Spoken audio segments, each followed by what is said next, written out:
ఆదిత్య ఇలారా ఇలారా, నువ్వు వేసిన పుదీనా చూడు బాగా వచ్చిందా లేదో, దగ్గరికి వెళ్ళి చూడు. ఇగో ఇక్కడ వచ్చాయా, ఇంకో కొత్త లీవ్స్ వచ్చాయి. హాయ్ చెప్పు అందరికి. హాయ్ అండి, మొక్కలన్నిటికి హాయ్ చెప్పు. నీళ్ళు పోయడానికి వచ్చావా? ఇగో ఇటు ఒకసారి హ్యాపీ న్యూ ఇయర్ చెప్పమ్మా. Happy new year, happy gardening. అందరూ బోల్డ్ అన్ని మొక్కలు పెంచండి,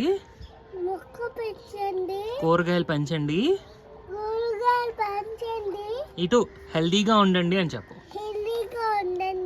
బాయ్ బాయ్. ఇగో మా ఆడ పెంచిన మొక్క ఇప్పుడిప్పుడే పుదీనా స్టార్ట్ అయిందన్నమాట. సో వాడికి హ్యాపీ అన్నమాట. అమ్మ ఇది ఇంకా పెద్దది అవుతుంది కదా, చాలా పెద్దది అవుతుంది కదా.